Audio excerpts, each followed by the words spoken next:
On tonight's episode of the DFS Deli, we are covering all your contrarian plays, the final look of the slate, and all your betting needs as Chill and I sit down and discuss the slate from a betting perspective and a DFS perspective. So sit back, grab your favorite beverage, and welcome on into the shop. It's the DFS Deli, Week 10.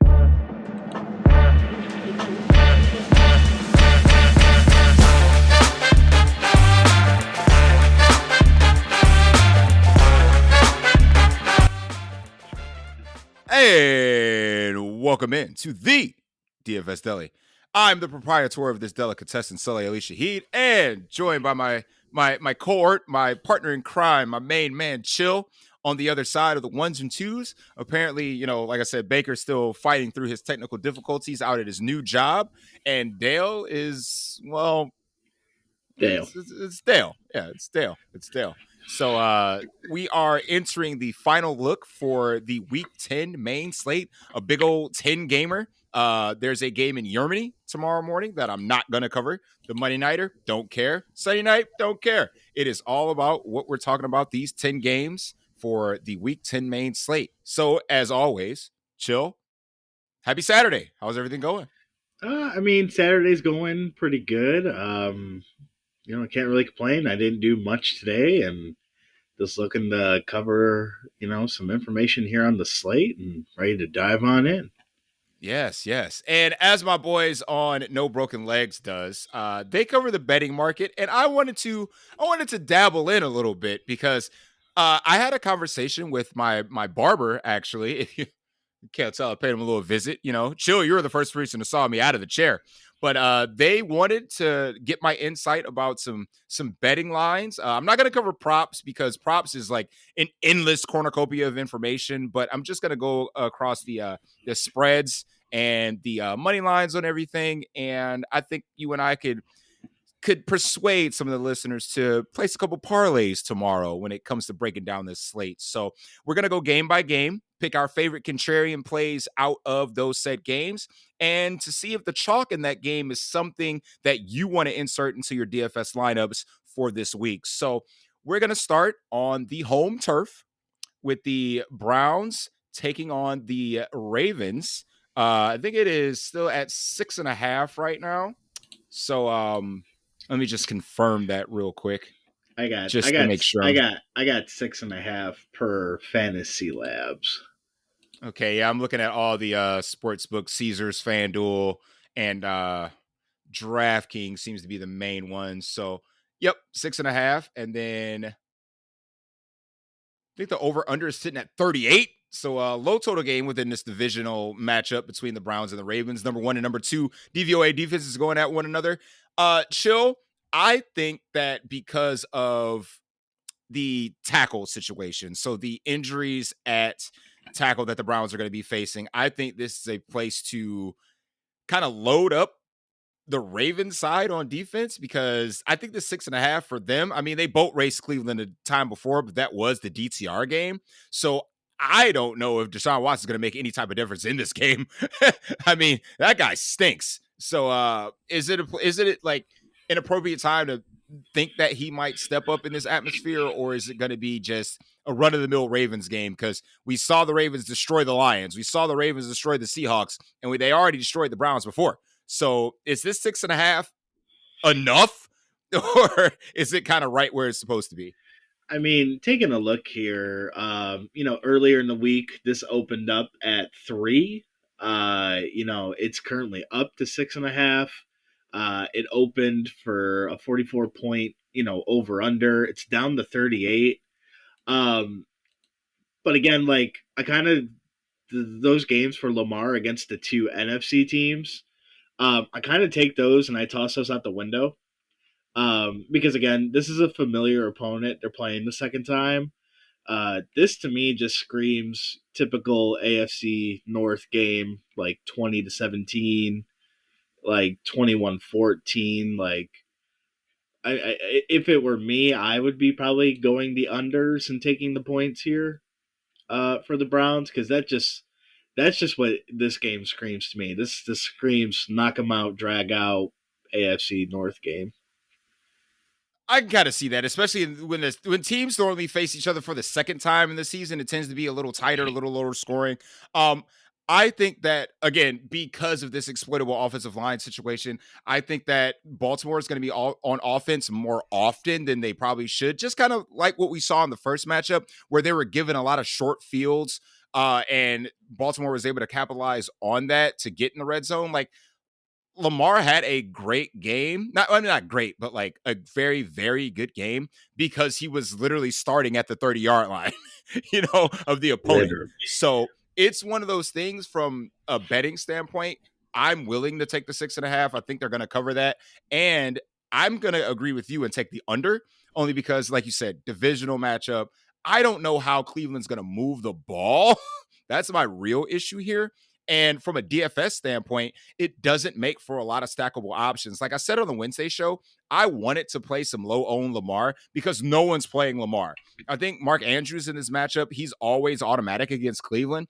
But if I feel like the game environment is not going to produce a tournament winning score, I'm going to go ahead and change my thought process from what I said on Wednesday because, like you said, this total dropped. It didn't go up. And I don't think Cleveland's going to be able to match the back and forth and produce that same game environment that we want. Yes, low owned Lamar looks sexy on paper, but now that I'm kind of digging in, I think there's other spots on this slate we can go ahead and exploit. So from DFS standpoint, I think it's a total stay away. And from a betting standpoint, I think you and I are both on the same page. Am I wrong? No, I agree with you 100%. I mean, I'm not going to be the only piece from this game I would probably consider at all playing would be either one of the defenses or Mark Andrews. Yeah, that's a great point. Actually, I wanted to harp on the defense as well because if everybody's going to pay for the Cowboys, you can pay a little cheaper and get the Ravens defense. Because, like I said, they're going to create a lot of pressure and a lot of sacks. And this is a team that doesn't blitz all that often. But because of this exploitable offensive line situation, I think it's going to be an environment that can produce a lot of sacks. Because, yes, I like the Cowboys defense. Yes, I think they're going to be able to create pressure and get a few turnovers on Tommy DeVito. But at the same time, do the Giants play so conservative to the point where they know they're going to get boat raced? And kind of just, hey man, just go ahead, Saquon. We're gonna put it in your belly about 50 times and it not produce the environment that we want for turnovers. But with the Ravens, we know that Deshaun Watson and Stefanski is gonna have him drop back more often than not.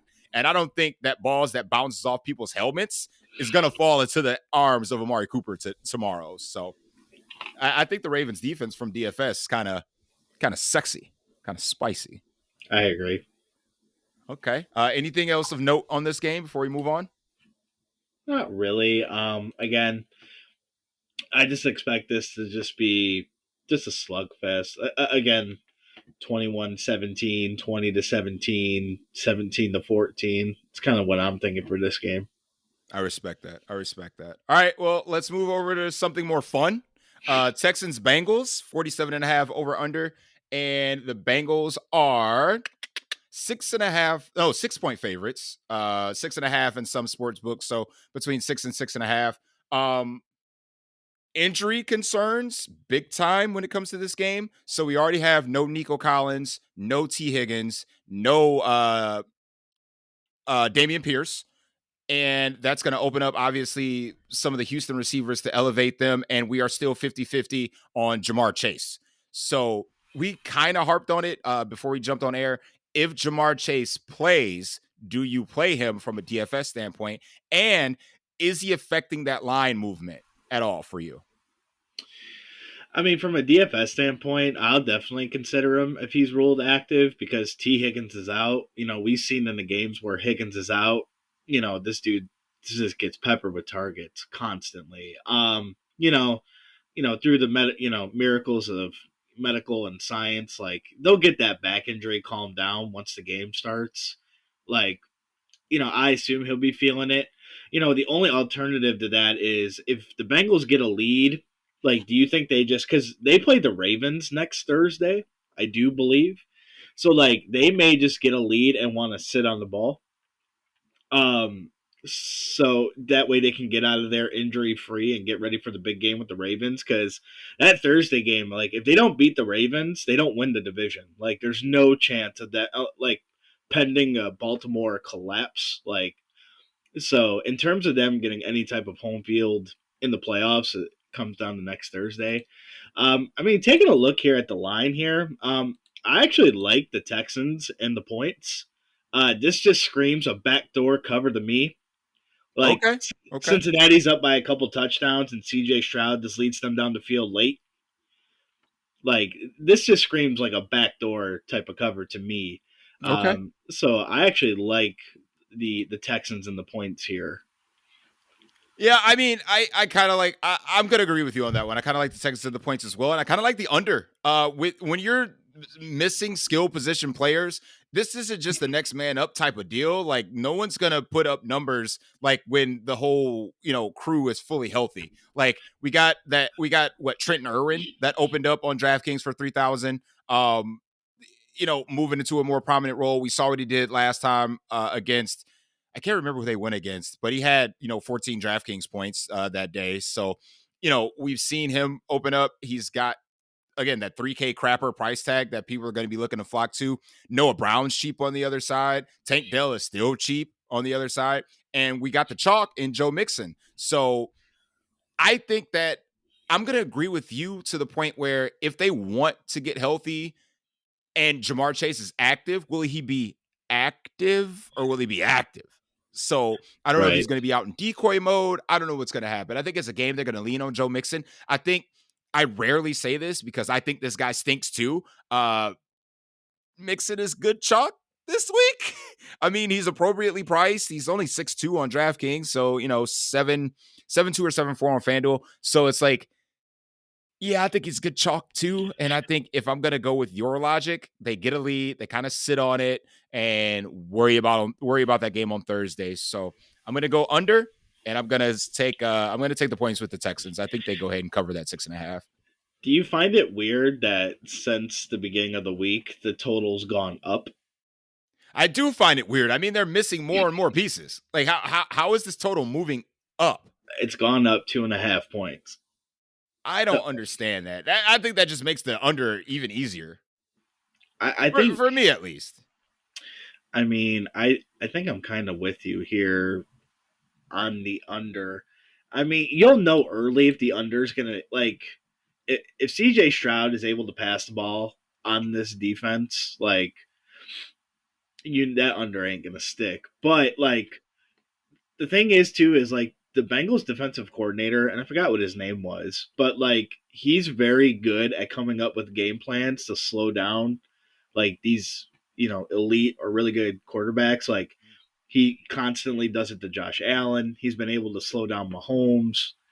Um, so like he may be able to go on ahead and slow down CJ Stroud here. And again, like, I'll bring it up, like, we don't know what CJ Stroud you're getting. Am I getting the one that played the Panthers? Or am I getting the one from last week? Yeah, Like, he's still a rookie. I He's think a still a lot of people want rookie. to chase that. There's a lot of point chasing going on. I think Stroud still makes for a decent play, and he's like $500 cheaper than Burrow on FanDuel, and I think he's just $100 cheaper than Burrow this day. But Burrow's the chalk, and I think it's going to get worse only because his stacking options, if Jamar Chase doesn't play, are just that much cheaper.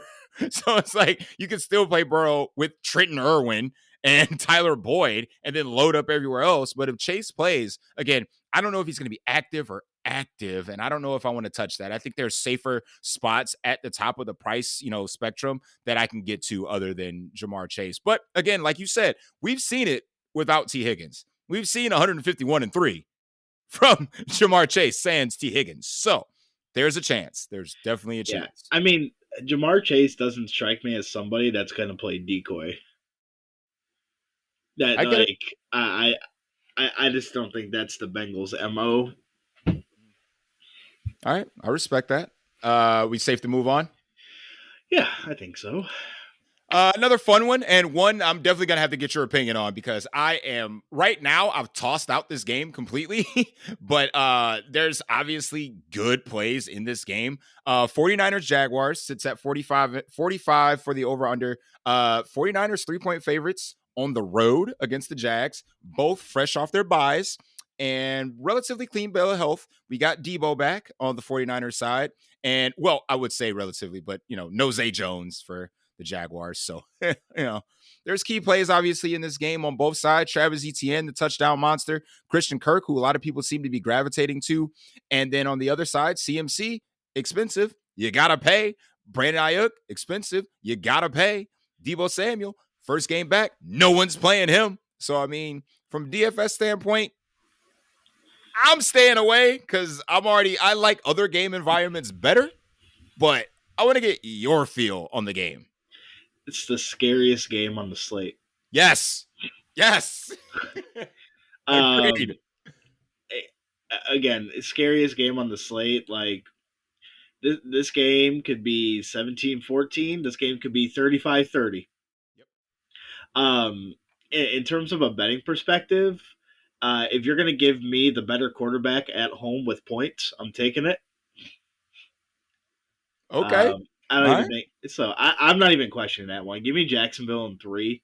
Like, that one. That one's pretty easy for me. Like, again, if you're going to give me the better quarterback at home with points, I'll take it.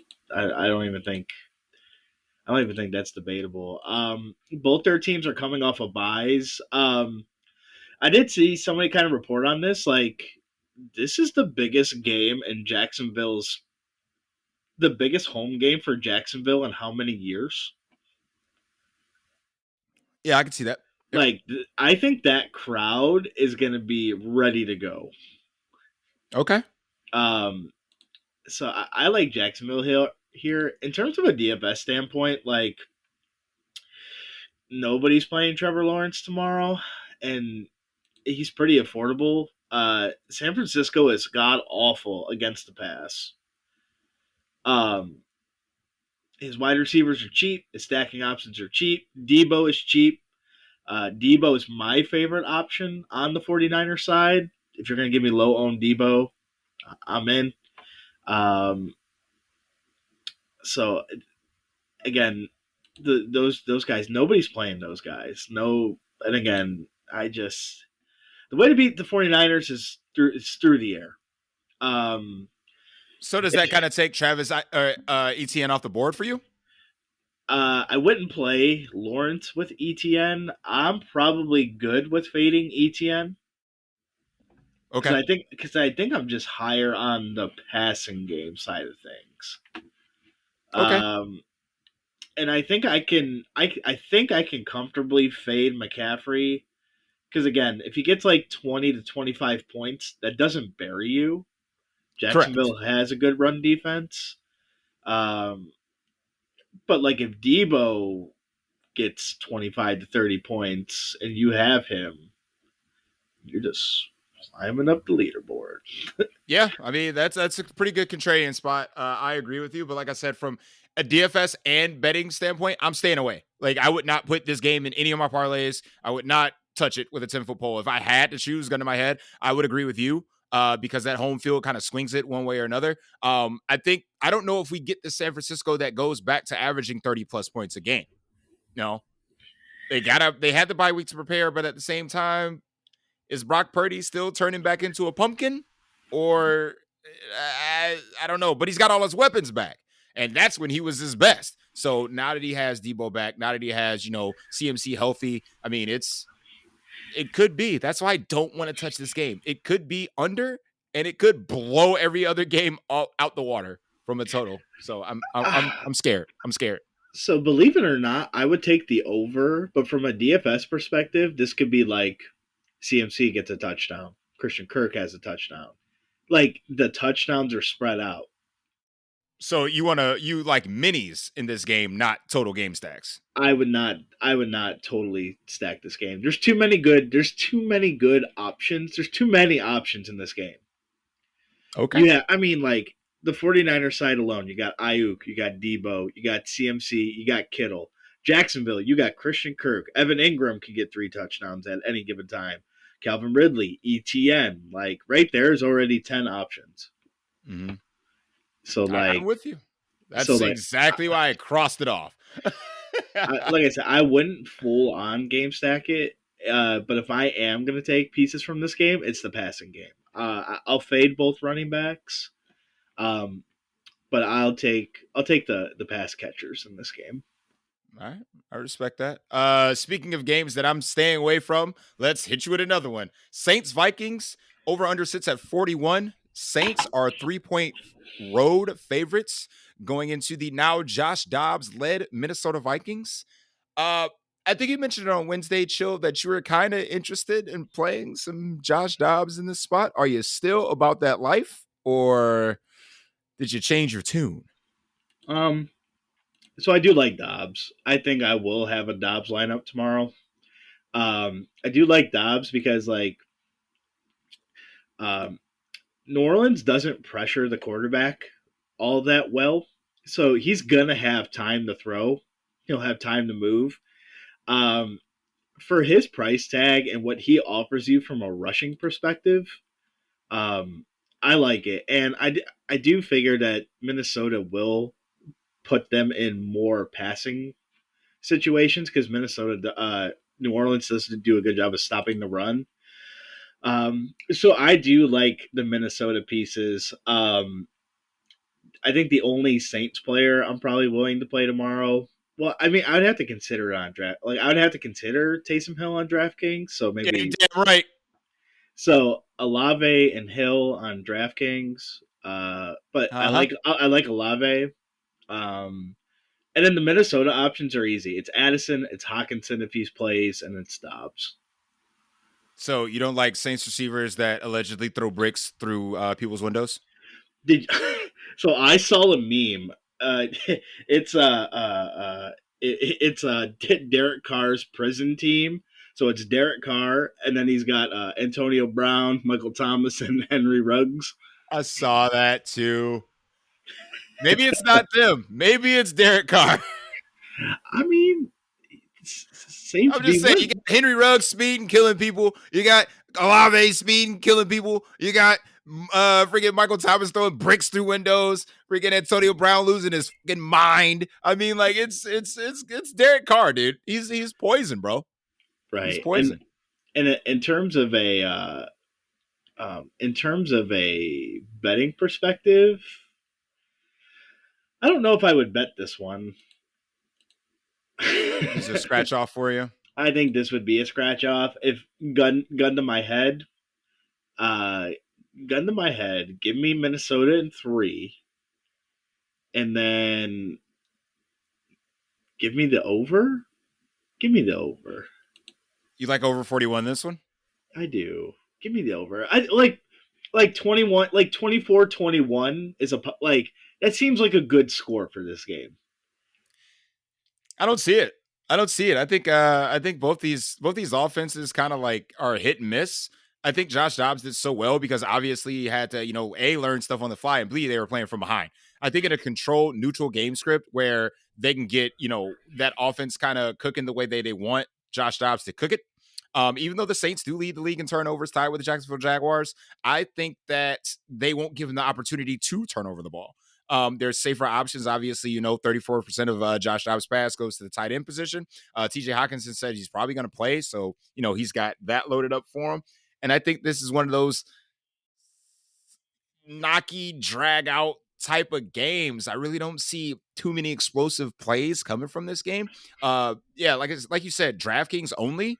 Taysom Hill, FanDuel. What are y'all thinking? But whatever. He's definitely not in play on FanDuel. But DraftKings, sure. Um, I I just don't see it from the Minnesota perspective. I don't see the upside. I think there's safe floors, but I just don't see the upside. So I'm staying away from this game. I think if you gave me anything, I think Minnesota straight up the better team. I think them being 3-point dogs is a joke. I think they should. I think this should be a pick 'em at worst. And I'm just gonna go ahead and take Minnesota to cover that and have them win outright. And I'm taking the under because I just don't see this game environment going the way that people want to. But another interesting play probably is Alexander Madison. I think that's probably everyone's pay down option at running back because there's no Cam Akers in the backfield anymore. He's getting all the work. I mean, that guy sucks. He sucks too. But opportunity over everything. He's gonna get the opportunity. And I think 15 to 22 carries or touches in this game is not out of the realm of possibilities. So maybe he's cheap enough. I can't. I mean, I get the logic. I'd rather just take Dobbs. I'm with it. I can't debate. Like I said, it's probably a stay away for me, but I'm just I don't know. Like we said with the last game with the 49ers game, we can see a world where both teams ends up in the 30s. I can't see a world where this Minnesota Saints game goes into the 30s.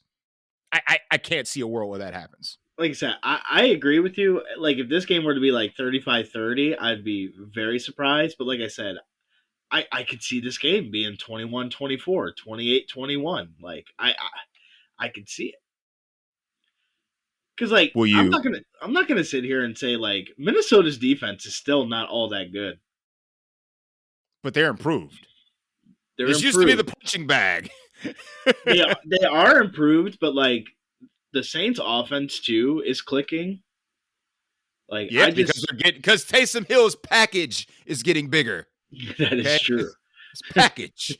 All right, so I like how you say package and then just it so he's was a grower. yeah, It's not he's a a shower. grower. He's It's not a definitely a shower. grower. It's not a shower. Definitely a grower, not a shower. All right, well, let's get gross again. Packers at Steelers, 39 and a half over under in this one. Steelers getting 3 at home, probably because, that whole home 3 points automatically built in. If it was in Green Bay, they would be the 3-point favorite, whatever. So basically, this is a darn pick 'em. I hate this game. I hate everything about it. And people are going to play. People are going to play people from this game. I don't know why, but no, hard pass. I'm good. This game sucks. This game is going under 39. The Steelers are going to win because for some reason they keep freaking winning, and I can't stop them. But under, Steelers cover that 3. No DFS plays to be spoken of. I'm good. Hard pass. Chill. Your thoughts. Yeah, this is a really ugly game. I would take the Steelers in 3 and take the under. I don't see a route where the only way this would go over is if like the Steelers offense went off the sheet, right? Yeah, but like we said on Wednesday, Kenny Pickett plays for 1 quarter. That's it. It's right here. That's it, man. He's definitely when That's this it. goes up, Kenny Pickett just turns it on. I don't know what it is. I I think the only pieces I may like from this game would be Aaron Jones and just the narrative with George Pickens just complaining. I think he just complained his way out of targets, to be honest. But I don't know. Like if I'm not playing Aaron Jones by himself, you know what I'm saying? I'm going to play a Steeler if I play Aaron Jones, and I can't do it. The Steelers are trash against the run. I get that. If this game was in Green Bay, I think I'd be about that life. But it's they got to go to Pittsburgh to do this, and no, a hard pass, bro. Hard pass. I would bet. I'm not betting this with confidence, but I would bet the Steelers cover that 3, and I would bet this is the under that. You don't want any part of this game. There's nothing cute about this game. Nothing. Nothing at I all. mean, one more guy. I maybe more than Aaron Jones, but like Pittsburgh is not very good against number 1 wide receivers either. Christian Watson is really cheap. On FanDuel, he's damn near free at 5,700. But the dude sucks. And Jordan Love sucks. Like, Okay, yeah, all right. I don't Fair, think fair, like fair. um again Pittsburgh does struggle against they do struggle against number 1 wide receivers, quote unquote. Uh, Huge games to Brandon Ayuk, Devontae Adams, Puka Nakua. Uh, so I guess maybe price be damned. Like, right, I gotta fill in a slot, and it says Watson, Jones, or George Pickens. Like, price be damned. In terms of a betting standpoint, the under and give me Pittsburgh. Yeah, like you said, they're 32nd in the league with pass yards allowed, but they're seventh DVOAs. So I mean, they don't let teams score through the air on them. So They're it's a they're the bunch of yards, but they are the bend but don't break. exactly, and they've always been like that, like always.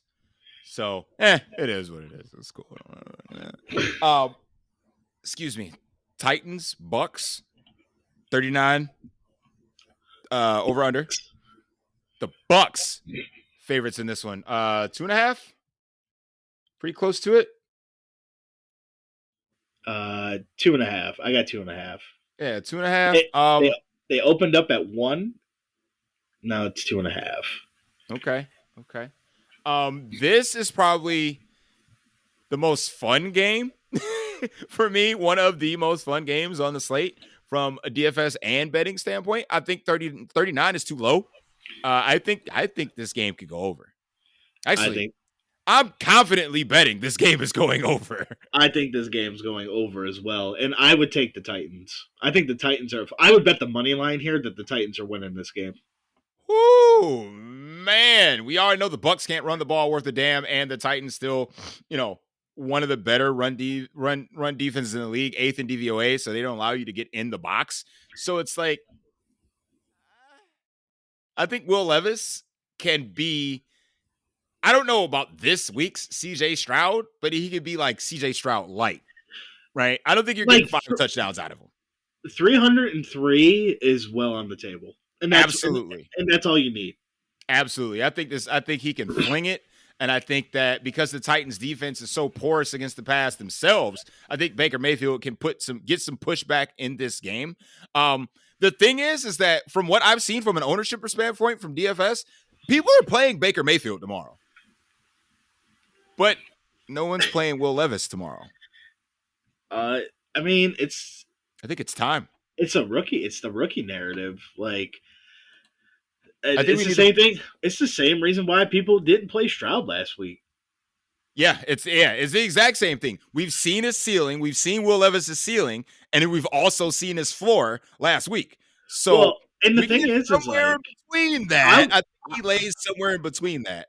I watched that entire Tennessee Pittsburgh game. He played fine. I agree. Like I kind of looked at him like they might have a quarterback here.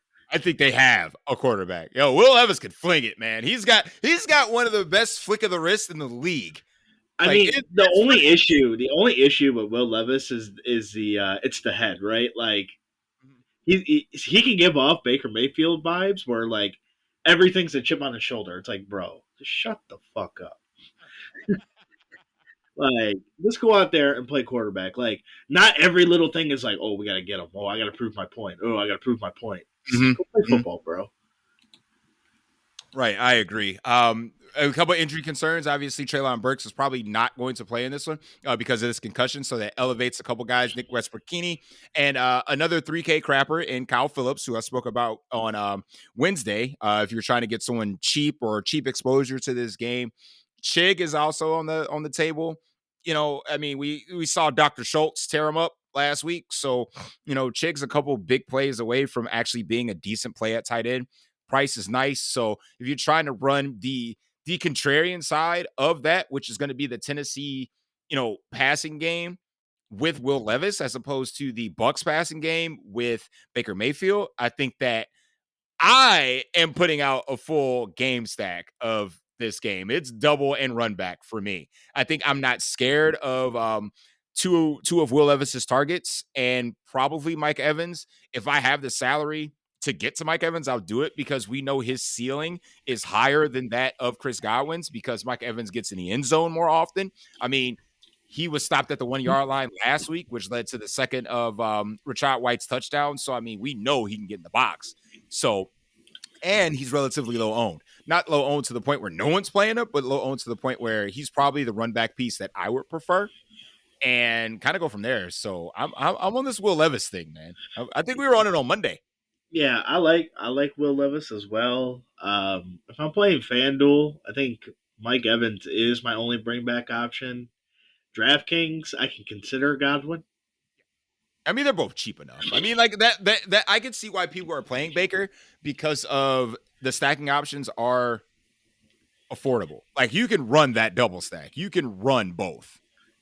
You can run Godwin and Evans and not like be price prohibitive when it comes to the rest of your lineup. Like there's another stack we'll get to that's really expensive and good luck bringing that double stack bring back. But this one not so much because all of Tennessee's options with the exception of like Nook are pretty inexpensive. So you can get a cheap game stack and get in other pieces of other games. So I mean, I You definitely interest? like the over, and I like the Bucks to win. Chill. Screw your Titans. That's fair.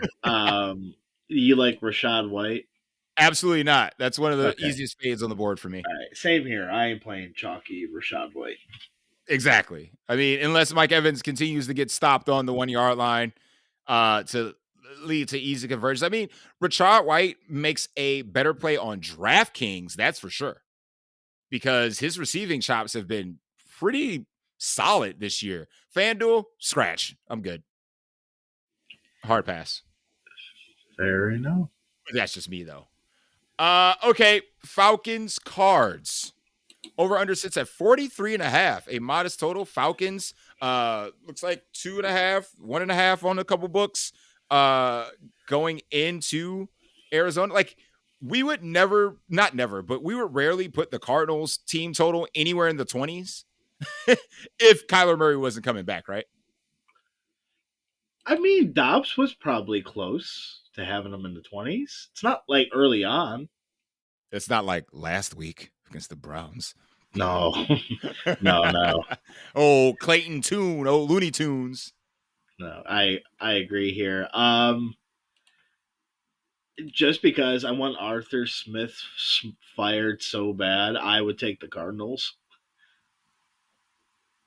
We Give me, all want Arthur Smith fired, but yeah, it's yeah. not going to happen, Chill. Give It's me, not going to happen. give me Arthur Smith. I mean, like Hollywood Brown figures to be the chalkiest wide receiver on the slate. I don't know how you feel about that.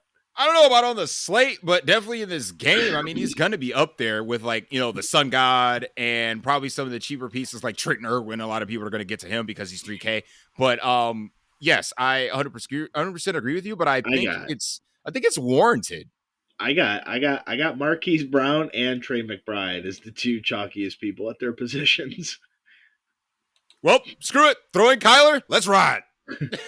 And the thing is, and like I have Kyler at 5%, so like I don't get what the field's doing. It's so, and we're about to get to this game, but it's bizarro Geno Smith. Geno Smith, high owned. DK Metcalf and Tyler Lockett, low owned. Trey McBride, Marquise Brown, high owned. Kyler Murray, no one's owning him. So it's like, if y'all think these dudes are about to do something, why not just play Kyler? If you think Geno Smith is going to do something, why not just play DK Metcalf and Tyler Lockett? I don't understand where these numbers are coming from. I'm not getting it. But if I'm going to play two chalky pieces, I'm just bringing Kyler with me. So I'm good. I'm going to go ahead and bring Kyler. And as much as I want Arthur Smith fired, Chill, I'm sorry. The Falcons are going to win this game. They're going to cover. I This mean, game is going over. I mean, This game is going over. Call of Duty came out Friday, so Oh, stop with the Call of Duty shit. We get it. Kyler Murray likes Call of Duty. It's the same week. Blah, blah, blah, blah, blah. If I got to hear that one more motherfucking time, I'm going to lose my shit, man. Okay, maybe it got get him it. motivated. Maybe it got him motivated. I don't know. Maybe it got him motivated. I wonder what his gamer tag is, and just to see his online hours. I just want to know. I want to know what this KD is. Hey, listen, man. I would say whatever his KD is, I'm gonna bet the over under on his touchdown prop too. So if he's got a 1.5 KD, I'm taking the over and doing the 2 touchdowns. If it's a 2.5 KD, like he's a real killer out here, he's going off. He's going off on Sunday. If he has a 2.5 KD, that dude doesn't watch film. He is a slayer. A slayer at 2.5. Like you're like optic level. The 2.5. He's the guy that just uses iron sights. Facts. To get the extra attachment on the gun. I don't need no scope. Noob. I look like.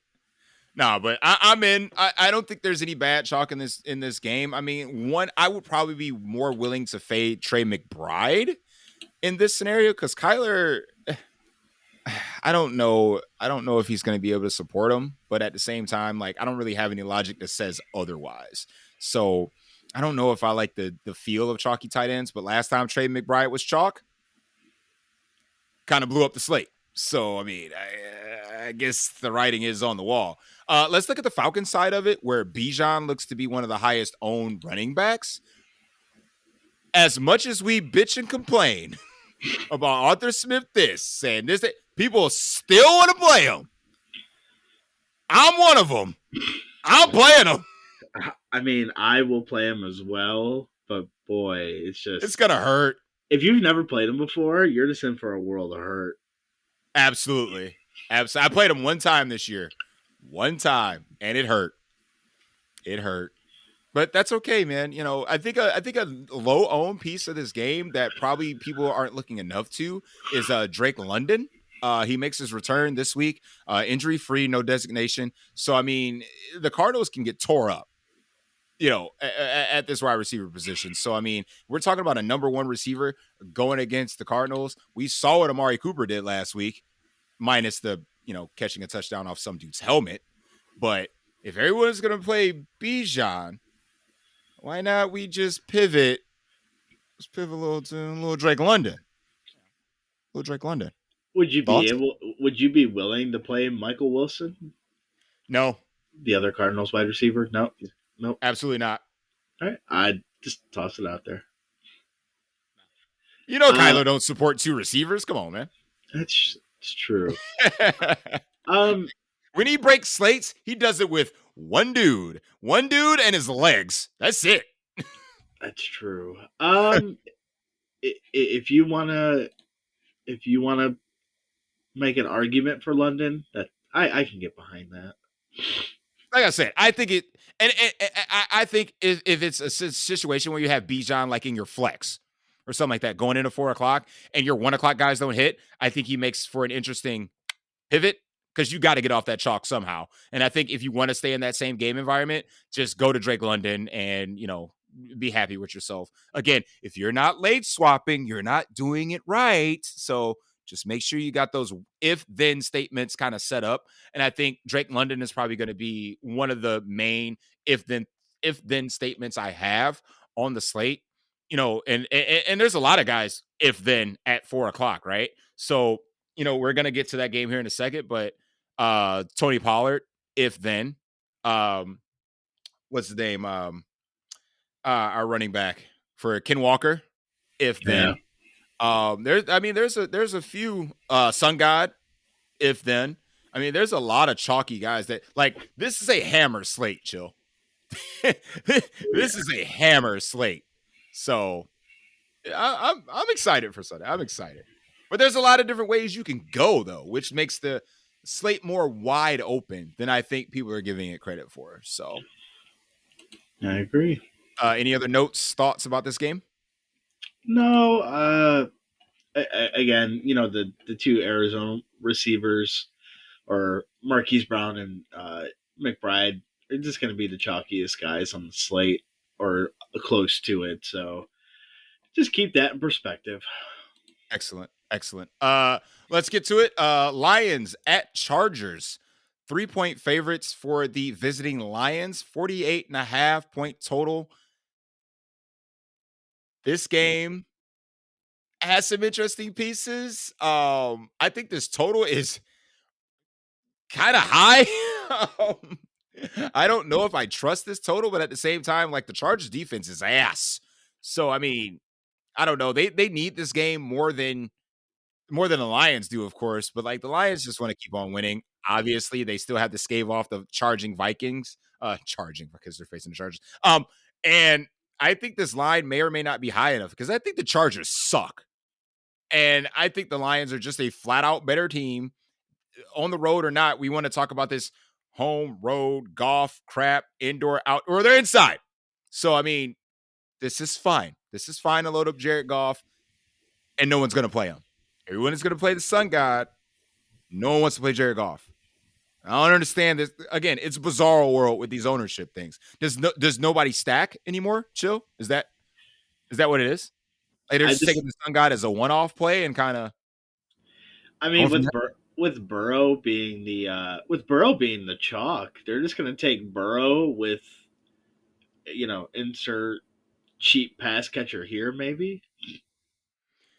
Yeah, I think Quentin Johnson on the other side for the Chargers is probably going to be where at least I'm gravitating to because Goff, Laporta, Sun God, Keenan Allen, you have nothing remaining in your lineup. That stack is damn near impossible. You're going to have scraps for the rest of your lineup, and I am not going there. So if I'm running it back, it's probably going to be with Quentin Johnson, but like, good luck with that premium shit, especially because like no one's playing Herbert. You know why? Because he's too damn expensive. Like, you Yeah, can't if you're gonna play Herbert, you have to play Keenan Allen. So you yeah. I have to mean, run it back with the Sun God. Like, so this is a game where if you wanted to play Keenan Allen and Austin Eckler without Herbert, that's fine. Because like Herbert's too expensive. So I oh, could so get that's where the Geno Smith ownership is coming from. it could. I They're mean, just like playing Geno and then the two Chargers. it could even when you like look at the Dallas perspective of it, you could play CD Lamb and Pollard without Dak. Yeah, but normally when Like CD Lamb goes off, Dak probably goes off. true, but like it's kind of interesting. But I mean, we'll get to that game. But so we'll stay focused here on this one. But I mean, I do like the Detroit side of it. The only thing that's kind of a little bit weird is like the Chargers haven't really been able to keep up or been in shootouts this year. Mhm. Don't know if that's an offensive thing or if like something's not right with them, but like they're not in as many shootouts anymore, or they can't keep up. I mean, Like their I don't offense has been butt since freaking Mike Williams got hurt. Like, they can't do anything else if they're not being supported by Keenan Allen and freaking Austin Eckler. So it's like they need Mike Williams in this offense. They need somebody else to be Mike Williams, and I don't think Quentin Johnson is that dude. no, So he's not looking very good. Let's not yet, just not yet. At least he's a rookie. I get it, but I mean, come on. yeah, but like no offense, like rookie wide receivers, like bro, you just transition over to the NFL and you go. Like you either get it or you don't. Or you don't, right? Well, I mean, remember Justin Jefferson's rookie year? It took him a few games to get going and turn into A few Justin Jefferson. a few games, bro. It's week 10, I and know, he's had but starters, he hasn't and he's had all year though. starters. But he's had starters, time now with Palmer out, Williams out. Like you have a chance here to perform and show out, and like you can't get it done. Like I get it. maybe if you want to tell me that it was the Jets' fault, like okay, I get it, right? The Jets shut down everybody, They do. They do. so I can get behind that at least. But um, I hate playing Johnson, but I guess that's the piece that I have to bring back. Yeah, I'm the exact same way because I want to play golf. And if I'm playing golf, I'm playing Laporta. If I'm playing Laporta, I'm playing the Sun God. And if I need to run it back, I can't afford Austin Eckler or Keenan Allen. So guess what? Quentin Johnson, you're up. Another late swap option in this game is the Detroit running game. No one's playing Gibbs and no one's playing Montgomery. No, So if you're in a situation where, again, your 1 o'clock guys fail and you're sitting waiting with Tony Pollard or something like that, you should go to the Detroit backfield. or if you're sitting on the Sun God, Yeah, or something like that. Yeah, go to the running game. Absolutely, because ain't nobody playing either of those guys. I like Gibbs better. that's a coin flip to me. Yeah, I think that's a big old coin flip. If you're sitting there at 345, like, God, I got to get off Tony Pollard now just to stand a chance in this tournament, just go ahead and flip it and see Yeah, what happens. Let fate decide because yeah, I don't have a beat either way. yeah, yeah. That to me that's a literal coin flip. Agreed. Agreed. Um, for the total, I want to take the under. And I think the Lions cover that 3. I think they beat them by a touchdown. I like the Lions to cover. Um, man, this is a tough total. I know. I know. It's a tough one. I think I would feel safer with them covering the 3 and not touching the over under. Same. Yeah, I think that line is just too wishy Like, washy for if me. you tell me the Lions win by 10, that's I could totally see it. Right, right. Let's blaze through this one because this is a joke of a game. Giants Cowboys 39 over under. Cowboys 28 implied team total here. Favorite by a million. Um ah, do they cover this? I mean, that's a big old spread, man. Normally, those are the easier ones to bet and say, ain't no way you're getting to this mark. But the Giants might not cross the 50-yard line. So I get it, from a DFS standpoint, everybody wants to play the Cowboys defense. I respect that. I'm playing the Cowboys defense as well. But is this defense going to be keeping the Giants off the field to allow Tony Pollard to get 20 touches, 25 touches in this game? Or is it going to be what we saw against, gosh, I can't remember who they went against that had 2 defensive touchdowns and no one got there because it was just their defense getting there? Yeah, I mean, taking a look here, the only pieces I'm playing from this game are Dak, CD, Pollard, and the defense from the Cowboys. That's the only thing I would consider. If you maybe Jake the Snake at that point, but um, Pollard's last good game was Week 1 against this sorry Giants team, and that's like when they were healthy. Right. That's when they were But expected to compete. you know, again, this is a high total, and the Cowboys are one of the hardest teams for me to kind of bet because you don't know what version of the Cowboys you're getting. Are you getting the Cowboys team that wins by 28? You getting the Cowboys team that loses by 28? No, I Right. don't Well, think the they're Giants. definitely losing this game. No, Period. So stop. I think that from logically how I'm looking at it is that if you play the Cowboys defense, you want them to go off. So that means in order for them to go off, they got to get in the end zone. That goes exactly against what Tony Pollard needs to do is get the ball to get in the end zone. So in all my lineups, it's literally I'm playing the Cowboys defense without Tony Pollard, or I'm playing Tony Pollard without the Cowboys defense. So my Tony Pollard lineups have Ravens defense in it. My Cowboys defense lineups has um, Ken Walker in it or somebody along those lines. So I don't think those two can coalesce. Because again, if you expect the defense to go off, especially at this exorbitant price, they have to get in the end zone probably more than once. So is this game environment going to be indicative of them giving them the opportunity for strip sacks, fumbles, interceptions? You think Tommy DeVito is dropping back 40 times? no, No. So I think that, again, I'm more likely to be overweight on the Ravens defense than I am on the Cowboys defense. I get the logic, I get both sides. But again, if you're sitting at 4 o'clock and you're going to have to find another defense, I think Seattle is another late swaption because we already know how Sam Howell takes sacks. But you can't think that your 1 o'clock guys miss and you're sitting there waiting with Tony Pollard and the Cowboys defense thinking you're the only person on it. You got to go. You got to switch. So, again, if you're not going to play the Ravens early, I kind of like the Seahawks late. But again, I don't think those two can coalesce with one another. I don't think Cowboys and Pollard go together very well, in my opinion, of course. I mean that's fair. So are you taking the points or not the points? Bro, listen, I think that because of they're at home, they just came off a devastating loss against the Eagles. I think they can impose their will on the Giants. And I think this is a game where they can cover the 17. I think they can cover it. So I'm going to take them to cover. I'm going to take the over.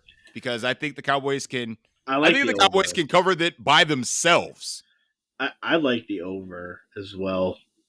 Yeah, I think they can cover it by themselves. I mean, just without the Giants, I think they can And cover it. I, honestly, I would take the points here. You think the Giants somehow cover this? 17 and a half. I know it's a lot, Chill. I know it's a Dude, lot. it is professional football, man. Like, I know. I know. you I remember, agree. you know what this screams to me? Remember, like, when Buffalo played Minnesota and Josh Allen and them flat out won that game? Oh yeah, I was there. I don't think the Giants are winning, but like 17 and a half. That's a lot, man. That's a lot. Like, couldn't you just see a scenario where, like, it's the fourth quarter, Cowboys are up 24 to 3. 24 to 3, and like they just take everybody out, and the Giants just, like, Saquon just gets a rushing touchdown at the end of the game. Because, right, if the Cowboys are in the 20s, the Giants only need 10. It's now, listen, the Cowboys could be in the 40s by half.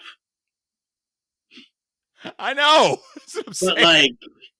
like, again, like, Saquon is gonna like, I'm not touching Saquon Barkley tomorrow, but like Oh, there would be no Giants in any lineup. Believe that. Saquon Barkley is gonna get 30 rushing attempts tomorrow. I mean, how could he get up to 30 rushing attempts when they're going to go 3 and out every possession? They don't care. You're right. They don't care. They did it against the Jets. You're right. I You're right. mean, he's had a week to prepare, so I'm assuming they'll throw the ball a little bit further than 5 yards down the field, but we'll Sure. see. Yeah, like I said, no low owned players in this game for me, with the exception of Dakota. So if you want to go anti Pollard, you can definitely go Dakota, CD, Jake the Snake, and ignore the running game. Call it a day. You can do that and be contrarian. You could do that and be contrarian. Yeah, absolutely. But no Giants, no run back. No, yeah, no, you don't need a run back. Don't do that. You don't need a run back. You do not need a run back. Well, last game on the slate is going to be the Washington Commanders versus the Seattle Seahawks. Seahawks 6 point home favorites. 44.5 is that total. A lot of interesting plays in this game because, like we alluded to earlier, it is high owned Geno Smith, low owned pass catchers. I mean, explain. I mean, yeah, I mean, I'm not surprised, but like, also, it is that don't be surprised because it's that time of the night. Oh no, it's in this game.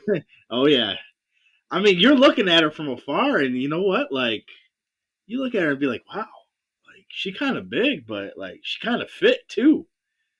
Like, you're just like, damn, and you're looking at her, and like, she's a little bit taller than you. She got a little bit more muscle than you, and you go over there, and then you ask her like, hey, what's your name? And she says, DK. You ask her, does that stand for Donkey Kong? I was gonna say you gotta ask what it stands for. No, I mean, the fat chick at the bar this week is one DK Metcalf. I was preaching it on Wednesday. I didn't think he was going to come in with any ownership. That seems to still be the case. Lockett looks like he's going to be the highest own of the three. Because I mean, even Jackson Smith and Jigba has higher ownership than DK Metcalf.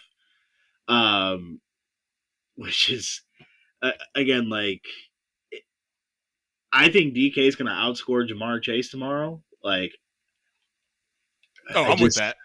Yeah, I'm with that. Absolutely. So, for whatever reason, like, that people just don't want to play DK again. Hey, that's on y'all. I like the whole Seahawks offense as a whole. I like Geno. I like Ken Walker. I like the wide receivers. Again, the Commanders' offense. If you want to go on ahead and run it back with Dotson, you want to McLaurin.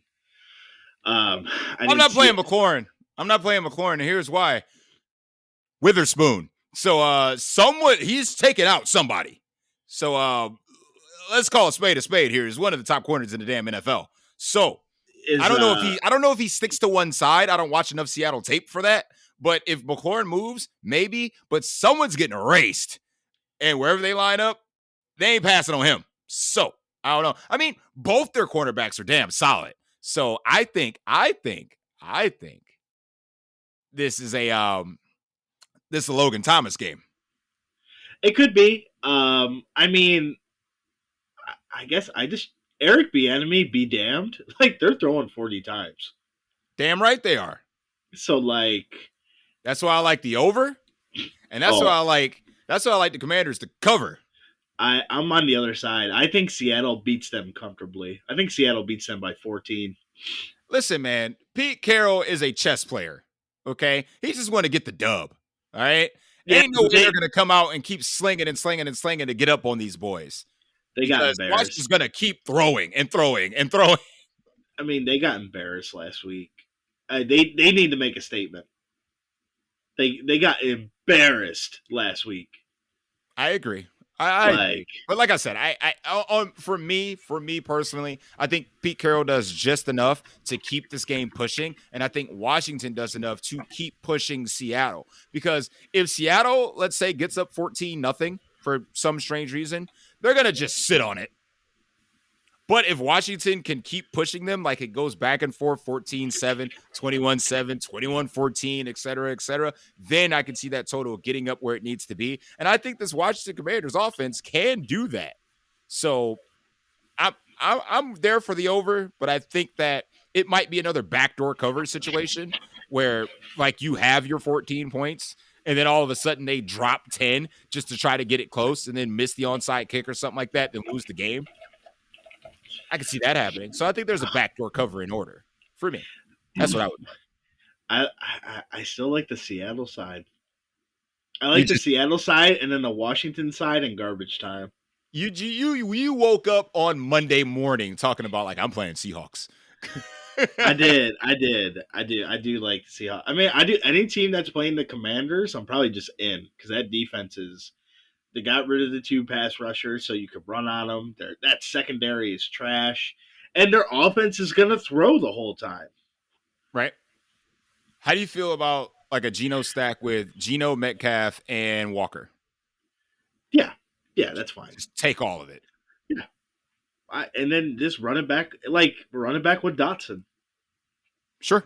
Running back with Logan Thomas. I don't care. Yeah, I'm loading up a lot of Logan Thomas, man. If you see that Curtis Samuel officially gets ruled out and you just want to throw in cheap ass Jamison Crowder who nobody's playing, fair. First of all, chill. Byron Pringle, okay? Shut up, man. I would play Crowder. All right, I'm with it. If you haven't already, make sure to like and subscribe wherever you're at on the podcasting scene. Go ahead and give us a share. Make sure you share it with the rest of your friends to get to the tournament top leaderboard position where all of us here in the DFS Deli will be. Hopefully, we meet you there. And if you haven't come over to the YouTube video of the podcast, the video version, come on over to YouTube, hit up DFS Deli. Go ahead and get us a like and subscribe. I mean, why not? It's free. It only takes 1 second to do. So go ahead and do that for the DFS Deli. As we wrap up the show on a nice, crisp Saturday night here in Cleveland, Ohio, I need a bold take. You gave me one on Wednesday.